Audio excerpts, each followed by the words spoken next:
the cloud. Nice. Okay, well, let's get started because I do want to be respectful of everybody's time. So welcome to my home buying class. Happy you all could make it and that your day brought you to this Zoom. So we are going to go over the home buying process beginning to end and pretty in depth. And also, I do have my lending partner on the line, Ross Munson with Dream Home Lending. And he is here to help answer any of your lending questions that you may have. So you can feel free to pause if you have a quick question for us, but I do want to be respectful of everybody's time. So if you could hold your questions to the end, and that way everybody gets to hear the presentation and then the questions towards the end. That sound good? Mhm. So let's get started. All right, so a little bit about me. I have a finance and information technology background, which is a great segue into real estate. One for a baby, name is Rio. Had him for 6 years, 6 or 7 years now. As far as real estate goes, I service the greater Houston metro area. I have sold from Magnolia, which if you don't know, that's 20 minutes west of the Woodlands, all the way down to League City. And then everything in between. So, and outside of that. So service the greater Houston metro area. I'm an experienced home buyer and seller. I've been on both sides of the transaction. So, and I know what it's like to be a first-time home buyer. I know what it's like to buy your second home, and I know what it's like to be a seller. And also, one of the things that I love is education. And when I first got into the business, I noticed that a lot of people had a lot of barriers to entry when it came to buying. So one of the first classes that I took was the affordable housing class. And so I am now an affordable housing specialist. And that's actually what brought me to Ross. And on the side, just for this is my fun fact. I'm also a singer, and I act and I dance on the side, usually when I'm asked. I don't go what is it called? Like go to Broadway and audition. I don't do any of that. But just whenever they call me, I go. And I'm also the praise and worship leader at my church. So that's just a little bit about yours truly. Regarding my career, I You graduated. haven't started the slide yet. I mean, I see them, but Oh, you do? You don't see them? well, like how like it takes up the whole screen, you know? Like you'll want to like, Okay. you know how you did it last time, and then Stop and then reshare. Do the desktop. Share that. Okay. And then how about now? there you go. Okay. So a little bit about my career. Graduated from Baylor University in 2010. And then I got my master's degree in the management of information technology from the University of Virginia in 2015.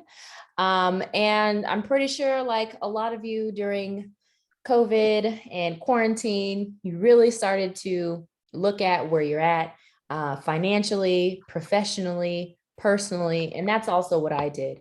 And one of the avenues that I began to learn was real estate. So in 2020, I received my real estate license. And once I got into it, I saw how much opportunity there was, not just for me, but for me to help other people. And that led me to joining my brokerage, Keller Williams Signature, based in Katy in 2021. And I just completed my first year in real estate. So whoop whoop for that, because whenever you're starting a new business, it's tough.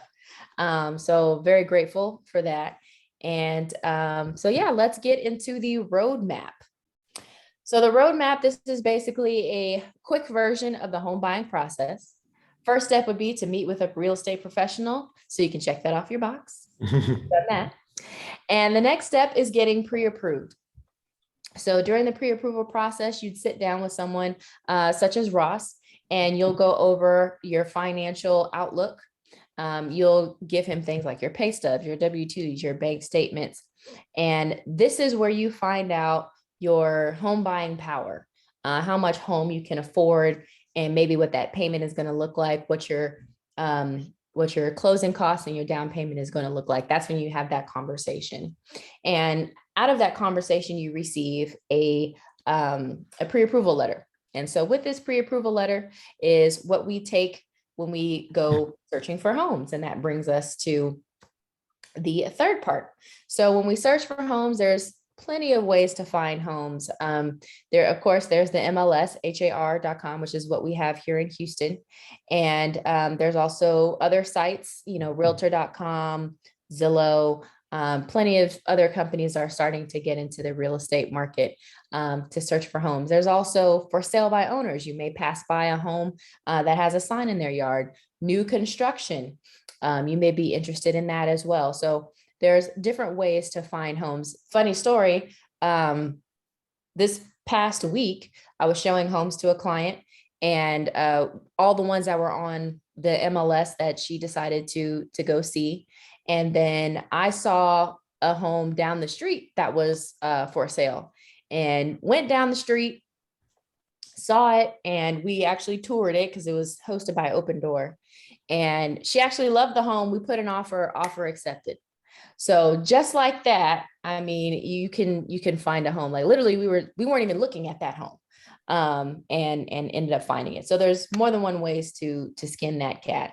And so once you find a home that you love, that you want to put an offer on, that is when I would go through all of the steps of the offer, all of the different terms that you can put in the offer to make your offer stand out.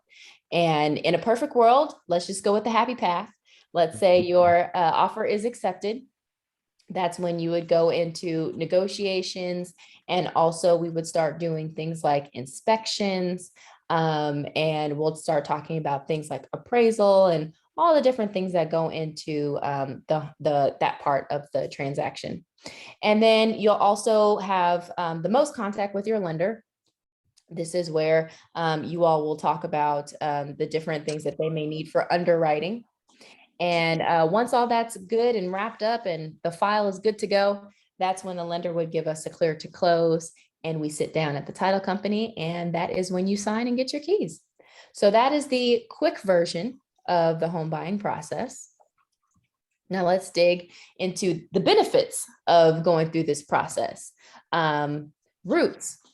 People who own rather than rent stay in their homes 4 times longer. Opportunity to get to know your neighbors and connect with your local community. I just did an open house over the weekend, and I had a neighbor come into the open house, and they were telling me that they knew the neighbors there. They wish they could have stayed, but had some issues after the winter storm back in February.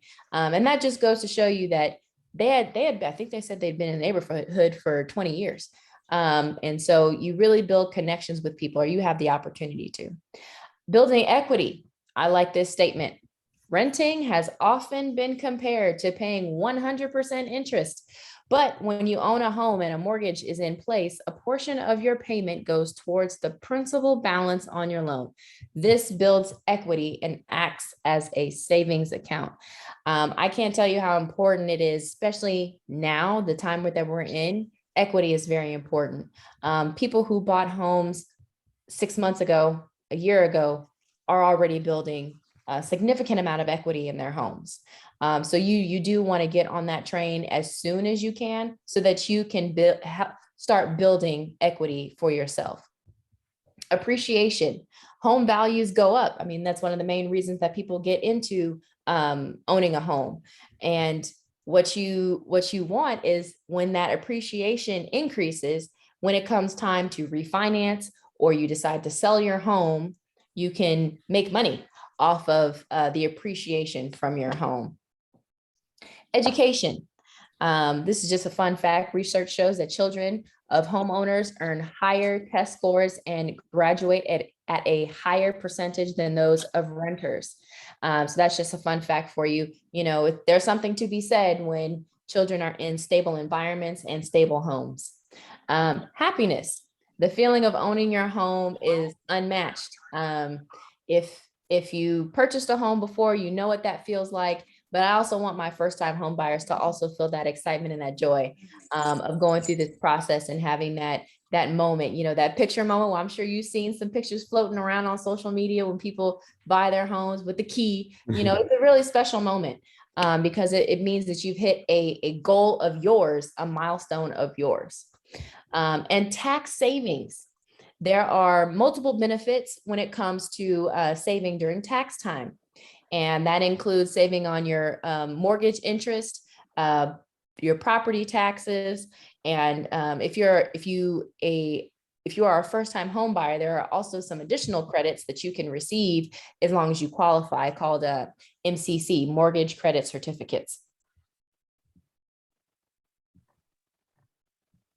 Okay, so what are the benefits of hiring a professional? Number one is you save time. Your time is valuable. So that's where I come in. I use my time to help save you time. Expert guidance. The average person purchases 2 homes in their lifetime. I don't know about you, but if I do something twice, I don't become an expert at it. I might know what I'm doing and I might not. And no risk. When you hire a professional that's trained to keep up with the real estate regulations and practices, it lowers your risks during your transaction. So that's my job. It is my job to stay on top of contracts, updates, new things that happen to come into the market, being knowledgeable about the market. One of the biggest things some of you all may have seen is now Zillow is trying to get out of the game, because they got in the game over their heads. So that's, something that I'm privileged to know. And, if you keep up with real estate, you would know that as well. But that affects our market, right? So if they're starting to sell homes at less than what they paid for them, that could be an opportunity for a home buyer, but it also affects our market. So just different things like that. What kind of buyer are you? So when I sit down with a family or an individual, this is something that I like them to think about because you may not be at the position right now to purchase. And so this is what I like to call my A, B, and C buyers. My A buyers would be the highest priority because they got to buy now. They sold their home, their lease is expiring in the next month or so. They recently transferred to Houston or some part of the state. They would take up my priority because they have an urgent need. My B buyers would be my second priority because they're in the beginning stages. They might have, 3 to 6 months left on their lease. We still got to put their first home on the market. So they're just kind of in the middle. And then my C buyers would be my third highest priority because they have low motivation or they still have time to buy, still got to get some things in order, which is A-okay. So I want you all to think about where you are right now. Are you an A, B, or C buyer? And just keep that in your mind because it's going to change. Eventually, you could go from a C to a B to an A rather quickly. So just always keep that in mind because what I don't want my clients to feel like is like I'm ignoring them. When you tell me, okay, Jacquel, it's time to go, then we go, we go search for those homes. But you may say, you know what? I'm locked in, I'm with you, but give me some time. And that's perfectly okay. I am on your time. I can't make you rush and buy a house. You have to be comfortable with the decision.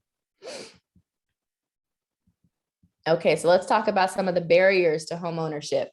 Wants versus affordability. I don't know about you, but I'd love $1 million home, but that may not be in the budget right now. So I know a lot of people deal with that struggle. So it's all about managing expectations and keeping them realistic. Minimal financial literacy. One thing that I am a proponent of is education, especially in the financial space. As I said, I have a finance background, and there was a reason why I chose to become a finance major at Baylor. And it's one of the things that I love about the relationship between me and Ross is because if I can't answer the question, he surely is going to help answer the question. So at no point are our buyers illiterate when it comes to the financial space. I always say, if you have a question, ask it. If I don't know it, I'm going to go find it. Lack of funds.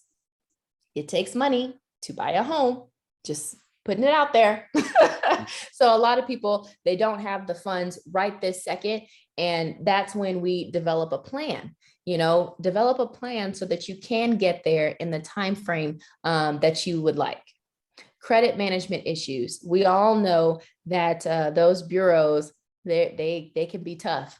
And sometimes it can take some time to get to where you need to be in terms of your credit score, or negative things on your credit report that need to be removed. Lack of awareness of programs to help people purchase. People don't know about down payment assistance, those credits that I spoke of earlier. There are also other ways for students to get into homes who are just starting out. They have the cash to buy. Maybe their job starts in the next month or so and they're ready to move forward. There's more than one way for people to get into homes. There's also a rent to purchase situation. It's not well known, but that is an option for people to use. And then there's also the fear of rejection. We're in a market that is extremely competitive, depending upon your price point. And what I don't want my buyers to get is discouraged or disappointed.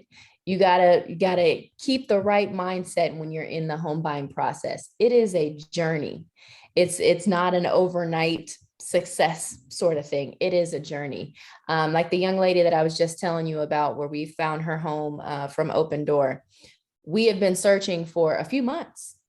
And even before me, she was searching for a couple of years, and we got her under contract. So it can be a process, and I never want my buyers to get discouraged. So if you need some encouragement, if you need some affirmation, you let me know and I'll start shooting you some good sayings, some positive words. You can go to my social media because I try to post a lot of positive things on there as well. So we're going to keep a positive attitude throughout the whole process. Okay, so let's talk about the market that we're in. Homes in our area are being purchased at 98.1% of asking price on average. So basically what that means is if we have a home for, let's just say, $300,000, that means if you multiply that by 98.1%, that means that a typical asking price would be $294,300. And that's important because you want to know where asking prices are in comparison to listing prices, so you know how to best make an offer. And it's my duty to advise you on the purchase of your home to make sure that the home is worth that asking price. And what that is I run comps, or comparable homes. So what I do is I go find homes that have sold in the last 6 months that match the criteria to the home that you're wanting to purchase. And I do a comparison. I compare features. I compare square footage, bedrooms, bathrooms, age, and that helps me give you a recommendation on what you should be asking what you should be offering to the seller. Okay, pop quiz. When inventory goes up, prices go. Do I have a volunteer? You can unmute yourself and guess. Down. Down. Yes, you are correct. And then when inventory goes down, prices go Up. Yep, absolutely. Yes. So that's the type of market that we're in. When our inventory right now it's still pretty low. I've seen it uptick a little bit more, but what that does is creates competition. When the supply is low and the demand is high, that creates that competition that you're seeing in the market. So when people say, oh, it's just so competitive and, I don't want to get into it, trust me. Again, I have been in situations that, yes, it is competitive, but yes, buyers are still buying, sellers are still selling. It's better to get in the game now than to wait. And you want to position yourself in the best possible place for you to win. And that's where a professional comes into play, and also a great lender comes into play. So are you ready to buy? So here are some things to think about. Do you have a steady income, whether that be self-employment or you're a W-2 employee? Do you have low to medium debt, cash for down payment and closing costs? Have you gathered the necessary documentation, pay stubs, bank statements, investments, retirement accounts, W-2s, and tax returns? These are some of the things that a lender is going to ask and review when giving you a pre-approval. And also, you want to be 2 years within the same job or within the same industry. I've seen deals fall apart where someone decides to go get a new job midway through the buying process, and the lender's like, not going to work. So you want to keep your job situation steady. And then after you buy the house, you can go get another job. Okay, let's talk about getting pre-approved a little bit further. So credit scores are one of the most important factors used to determine what a borrower qualifies for. Typical score is a 580 FICO score, but the minimum is 620 to qualify for most programs. Of course, there are options to go if you have a lower credit score, but typically you're going to be paying more out of pocket if you have a lower credit score. If you don't know what your FICO score is, please go visit myfico.com, or you can pull down a credit report once every rolling 12 months on annualcreditreport.com. So take a screenshot of that if you've never looked at your credit score, or if you're looking at third-party sites like Credit Karma, they use a different scoring method than your FICO score.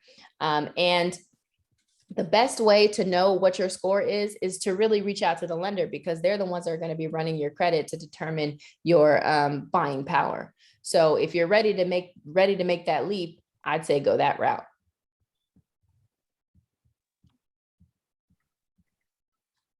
Okay, so there are first-time homebuyer programs to help cover that down payment. I've had several buyers use that towards their down payment and their closing costs. Some other benefits, if you are a veteran, which I believe we have at least one on the line, you have the VA loan available to you, which requires 0 down. You still have to give earnest money, but that's 0 down. And there, like I said earlier, there are programs for those with FICO scores lower, as low as 500, but require a 10% down payment. Okay, so I'm gonna pass it to Ross and just let him add his 2 cents before we move on. So go ahead and talk about the approval. Thank you so much. So nice to meet everybody. So excited y'all came to join us tonight. So yeah, just to piggyback off Jacquel, so there are lots of great programs out there to help you qualify for a house. So because I always say 2 people's biggest concerns are when they reach out to me are funds to buy a house and their credit score. So for credit score, start with that.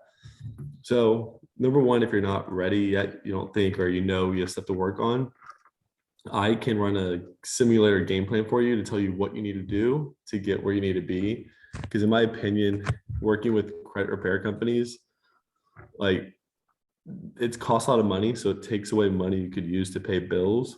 And then say you have bills come up and you don't pay it, then you're doing credit repair for no reason, because they're not going to be able to fix a new current late. So this is my quick little thing on, I was going to do credit repair. Like I'll talk to you later, lender, but I'll give you a good, accurate plan. When people follow it, they get approved.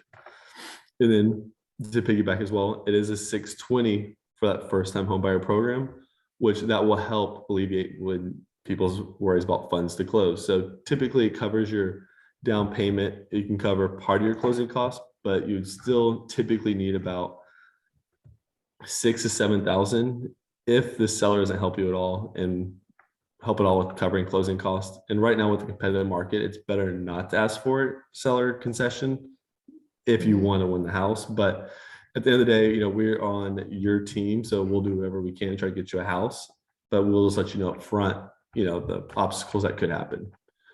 And I agree. Buying a house right now is a great opportunity now in the next year. And I think Houston in general and Texas is going to keep growing for the next 3 to 5 years because so many companies are moving here. If you just read articles, there'll be a new update every day of people moving here. And the longer you wait, the harder it will be to qualify for a house. Because number one, I've already seen it, interest rates are rising. What that means is your buying power goes down as rates go higher because you're going to pay more interest on the loan, which means you have more debt. And then number two, when the house prices rise as well, it's hard to qualify as well because then that same house is now 25,000 more. So you have to make, we'll say, an extra 300 a month to qualify for it. So there's multiple factors come into play.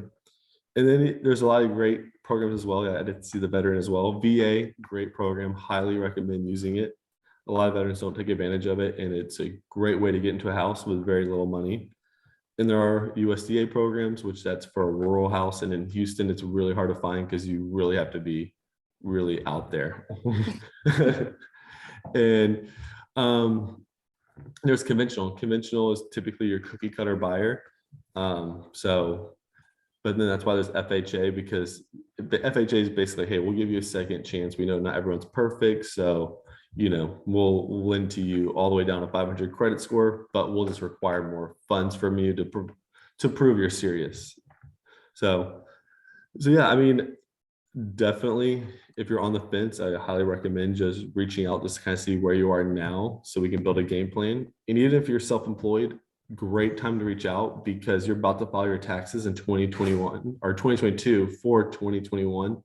And the worst thing you could do to yourself is report too little income, and you're not able to qualify because you didn't reach out to get a second opinion on how much you should report. Because, I'm like you, I hate paying taxes, but when you write off too much money, it's hard to get you approved with there's not much income to verify. So that's my little spiel. And then at the end, I'll answer any questions I might have. All right, good deal. So yes, so choosing a lender, Ross is an excellent option. We've done several deals this year together. So we work really well together. You'll fill out an application, like you said, if you want to do the soft check, or if you want to go ahead through the approval process and submit your documentation to him so he can give you a full review. And once you have that pre-approval letter, that's when we go searching. So this is where I look to understand what you're looking for. We'll talk about location, price, square footage, bedrooms, bathrooms, style, features, or even school district. I had one buyer who specifically wanted to be right next to, or not right next to, but in the neighborhood of her son's high school. So that's what we did.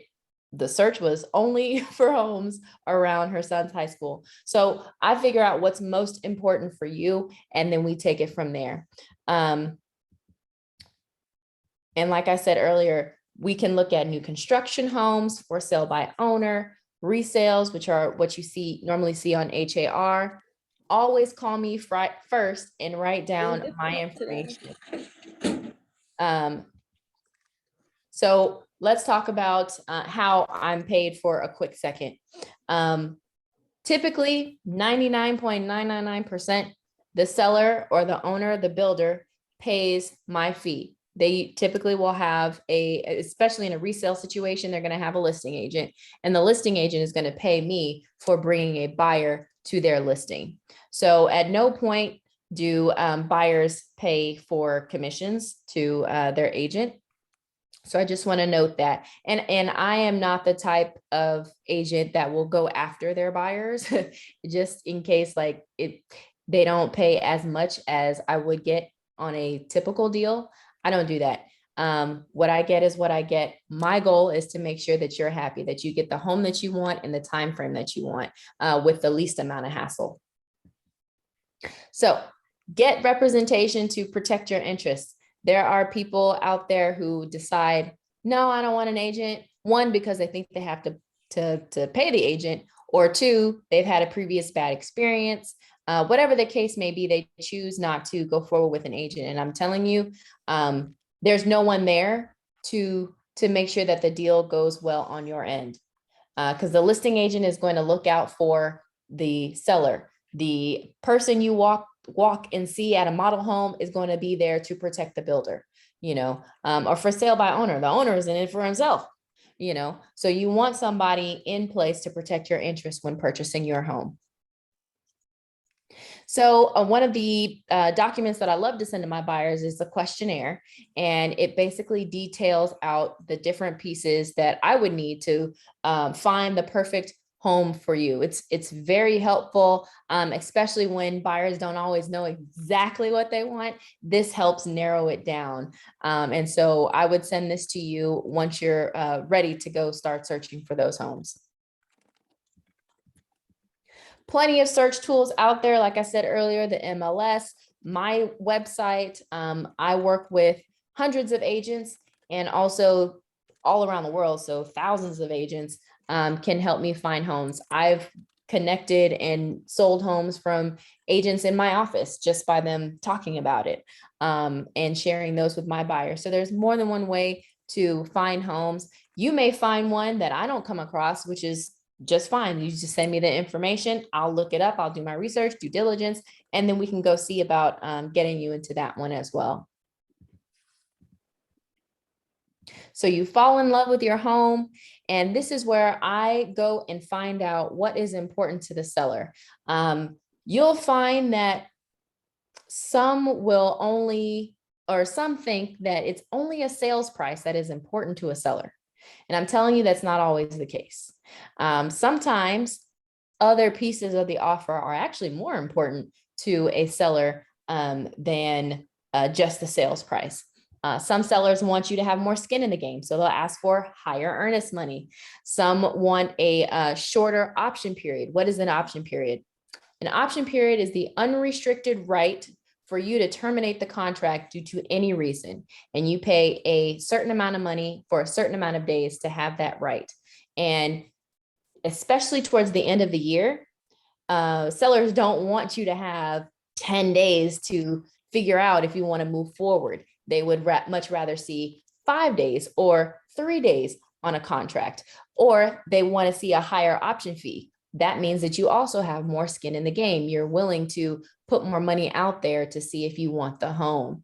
And another thing that you could do, don't recommend, but you could waive partial or full appraisal.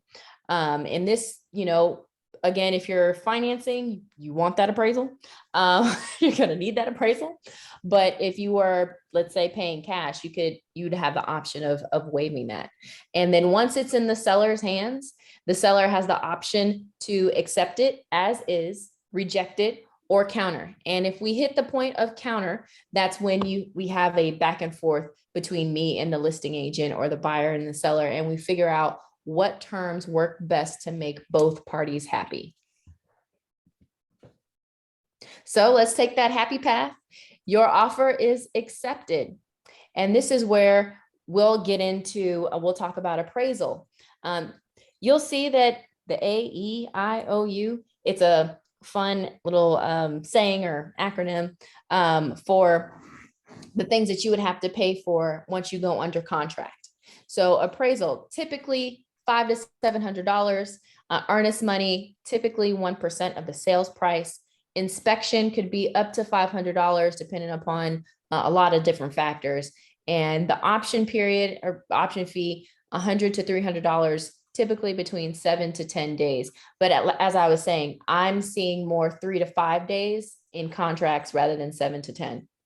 And then there is also your upfront costs, such as insurance, taxes, lender fees, title, and recording fees. So I normally will tell buyers it's good to have between 6 to 8% of the sales price saved up. More is better, but typically 6 to 7% is a good spot to be in. So whatever number you have in your head, multiply that by 8%. And that's what you want to have in the bank to have ready to purchase your home. Of course, that could be decreased if you qualify for down payment assistance. If you decide to go with a higher priced home, then that number may rise. So it just depends upon your individual situation. So when we are in your option period, that is when we set up an inspector to come inspect the home. So what are we looking for during inspection? We want to look and make sure that the HVAC system works. The electrical is good. There's no foundation or structural issues, plumbing issues. Appliances are working to expectation. An inspector is paid to inspect. Why do I say that? It's their job to find the crack in the wall, the broken electrical cover plate. It's their job to find those little things. But I typically tell buyers, focus on these main 5 areas, because that's where you're going to want the seller to give you concession, because you want them to hand you a proper working home. So, like I said, during this time is where you're going to have the most conversation with your lender.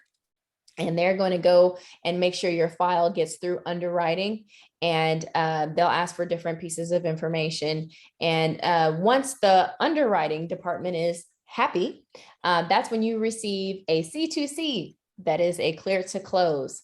In midway, they'll provide that conditional approval, and then they'll give the clear to close. So this clear to close helps me to set up your signing at title, or if you decide to do a mobile close, we can do that as well. It's amazing how COVID changed the trajectory and the outlook of how we even do real estate. People can do mobile closings and close on Zoom and different things like that. It's really taken real estate in a new direction. So once we also receive that clear to close, we will do a final walkthrough where we'll walk through the home, make sure everything is as it should be. Seller may have done some changes and upgrades or updates based upon what we negotiated during option period from the inspection report. You want to make sure there's no additional damage that has been done that could delay your closing. So this is your time to sign off on the property condition.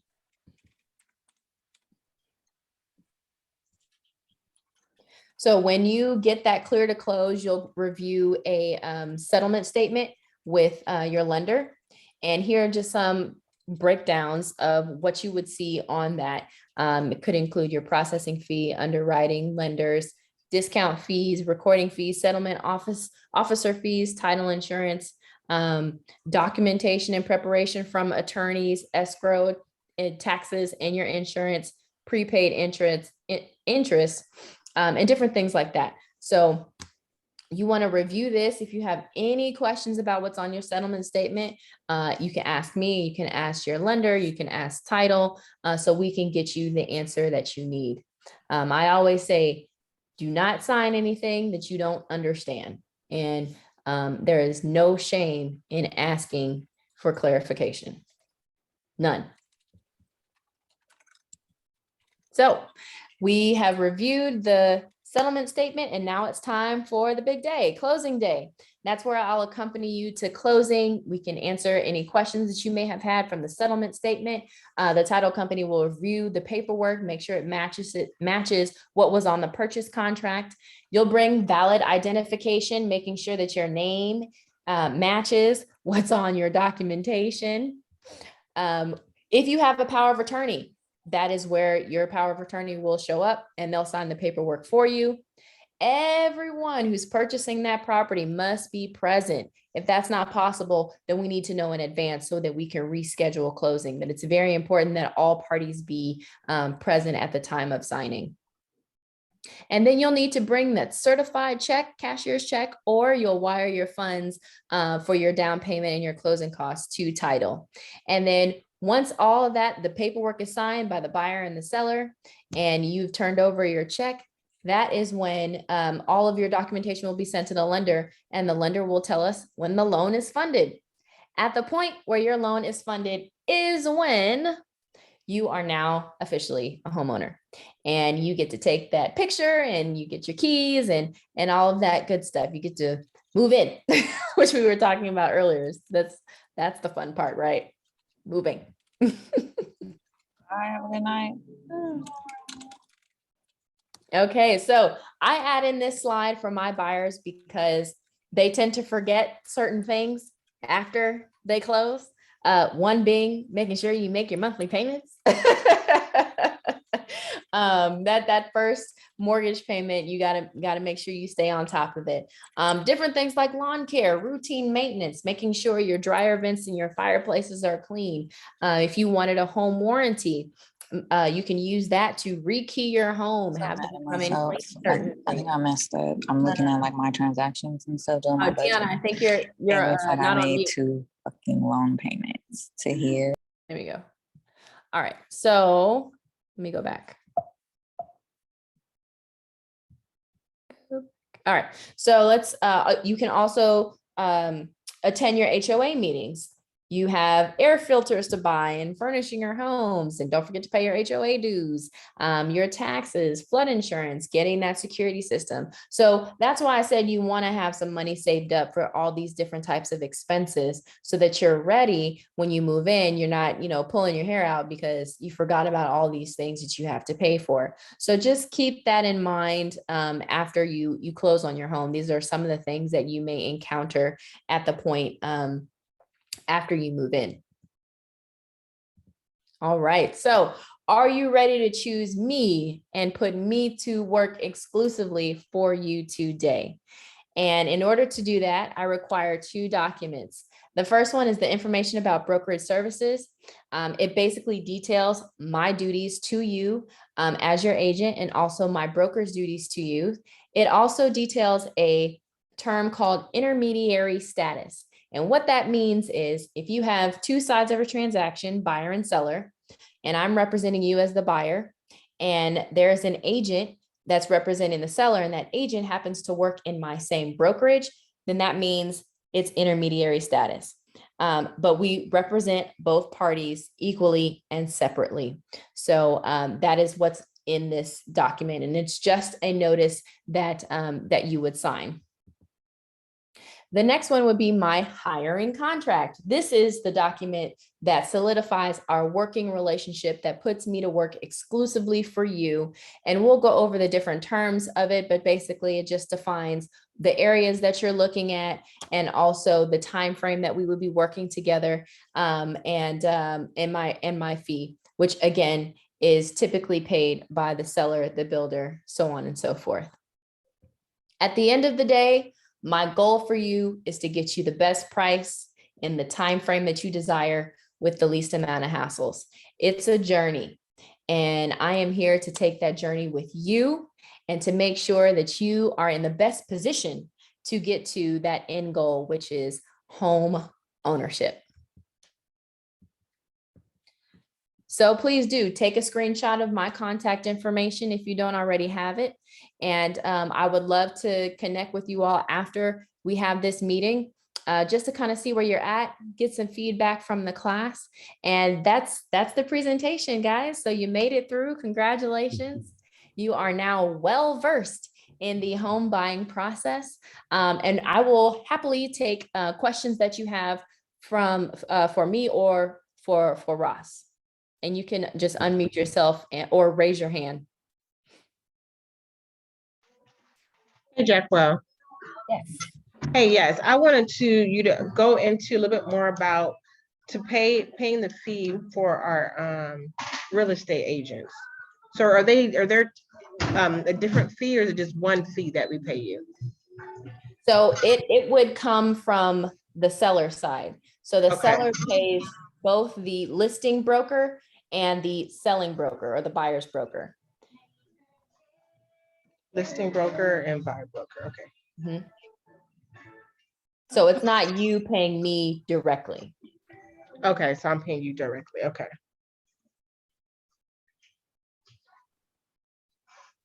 Is there any program for paying the real estate agents? No. The seller. Yes, the seller pays the agents, not the buyer. Oh, the person selling the home, okay. Yeah. So when you own a house and you sell it, that's like you actually pay both agents. So that's who. As a home buyer, you never pay agents. Like. Okay. And I don't ask my buyers to pay me. Okay, that's what we were confused about. That was my one question. Thank you. Yeah, y'all got enough to worry about and to think about, and down payment and closing costs and moving costs. I don't ask my buyers for additional money. Okay.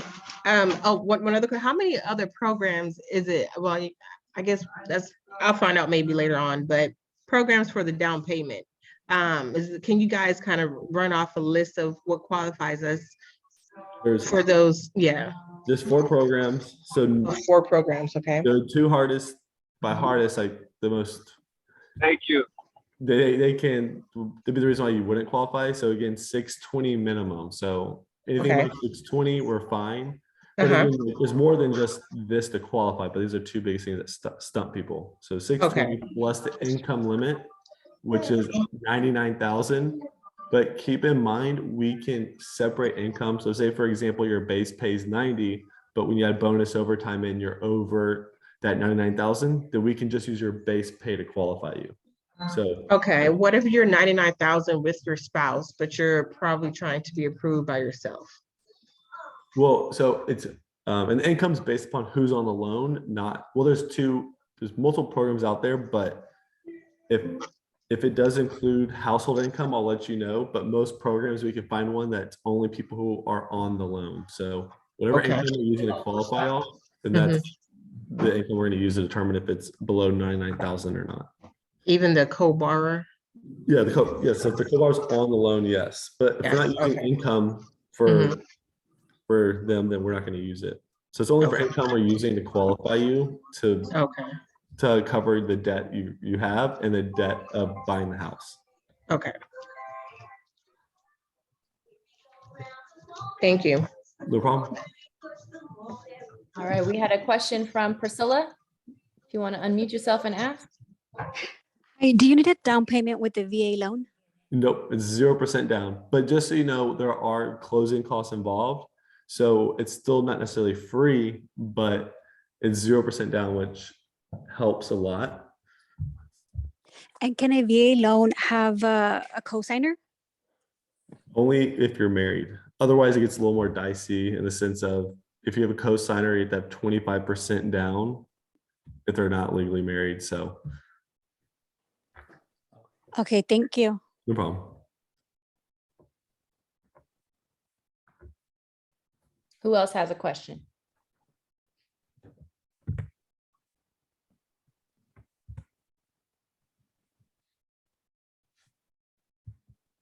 And I'll say one other thing I would say it earlier. The best way to build credit is a credit card. So if you don't have one, get one. But obviously it's very important not to max it out because then it hurts your credit score. And you always hear 30% utilization, but creditors lately have basically, if you keep it closer to 10%, it really boosts up your score. So just keep that in mind. Credit cards are the best way to build credit. Don't listen to people. Heard people call me. They said the bank sold them on getting a personal loan because it'll help their credit. It does not help your credit, so don't do it. I have another question. Mhm. Veronica, my mom has a VA loan. Well, she's approved to get a home on her VA from her husband, but she doesn't really work. I mean, she gets money, but she doesn't have a job. Is that going to affect her from getting pre-approved for a VA loan? No, so for government loans, which FHA and VA would be government loans, we have to count spouse's debts against the other spouse if they're not on the loan. But other than that, their credit score won't affect it. But again, if they're not on the loan, we can't use their income. So we can't use income if they don't want to be on the loan. So they have to be on the loan and they have to have a high enough credit score to qualify to be on the loan as well. Okay, thanks. Which for VA, they go down to 580. So.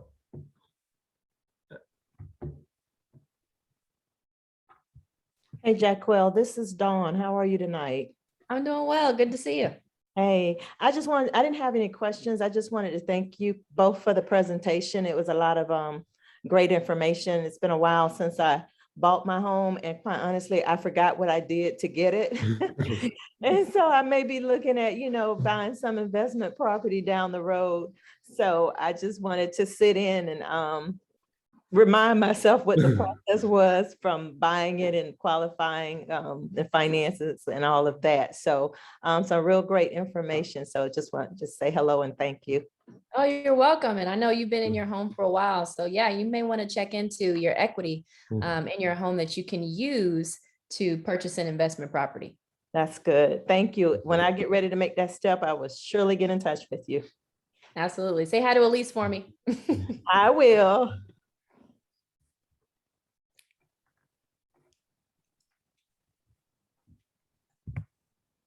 All right. Any other questions from the group? Any feedback you all want to give me, like Ms. Dawn, for how did you enjoy the class? Anything that could be done better or anything else that you would want to learn? For me, it was very informative. You answered most of my questions, especially trying to figure out exactly where I am. I remember you going over the plans and either, what was it, A, B, C, or remember. ABD buyer? Yeah, yes, I kind of found out where I am. I'm kind of between two. But everything was very informative. You did a great job, and I would like to hear more of these. Yeah. Awesome. And Thank just so you. you know, so whenever you do get a mortgage, Mhm. your first mortgage payment, you skip a month. So say you're gonna close in January, your first payment's in March. And then, like, so if you close in June, your first payment would be August. So just whatever month you close in, skip a month, that following month, you'll owe it, and it's due by the 15th of that month. Before it's Okay, late. great information. Thank you. So some other quick tips. If you are currently renting, some apartment complexes will actually let you out of your lease early if you give them 60 days notice. And so that they can remarket that apartment complex so you can get into a home a little bit faster and you don't have to pay for rent and a mortgage at the same time. So that is something to keep in mind. And like I said earlier, if you know of any students that have been working and they're getting ready to move, they have a job offer ready to go, there may be options for them to purchase a home. So one of the things that I'm going to start doing, especially with my, I don't have children, but I have nieces and nephews, is trying to get them set up so that they can get into the market sooner rather than later. Because as Ross said, these next 3 to 5 years are going to be really important in terms of home buying and home ownership. So that's why I've been having these classes, and I will continue to have these classes throughout next year and the following year, and so on and so forth, to inform the people that it is much better if you can to get in sooner rather than later. And even if you decide, okay, well, I want to buy, but circumstances may have you in another location. Okay, well, live in that home for a year. If your circumstances change, move, and then you can have a rental property. Who doesn't like an extra couple of $100 in their pocket every month? So there are many options when it comes to real estate. Fun fact, 72% of the nation's wealth is in real estate. If that doesn't tell you anything, I don't know what will. And a lot of people start to build long-term wealth, legacy through real estate. There are 2 other avenues that I would promote in terms of investments and life insurance and inheritance, things of that nature. But one of the ones that you can control yourself is to buy and own real estate. There's a question in the chat box. Okay, let me get to it. Okay. What tips do you have for selling a home and buying a home at the same time? So I would ask the seller, do they need the proceeds from the sale of their home in order to purchase the new home? And the reason why I would ask that question is if you do need those proceeds, what you would get after you sold the home to buy the next home, then I would say put your home up first on the market, get that under contract, and then go search for the new home, so that by the time the first home closes and you're purchasing your new home, you have that money in your hand. Otherwise, if you don't, then I would say then you can go ahead and purchase first and then move whenever you're ready. So you can put your home up for sale a little bit later. Does that answer your question? Thank you. Yeah.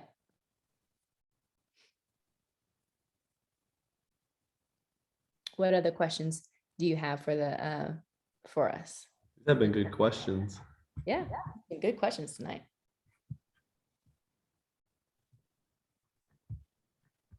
Oh, we got one more. Thank you for the class. I'll follow up for the recording. Yes, sir. You're welcome. All righty. Well, again, I like to be respectful of everybody's time.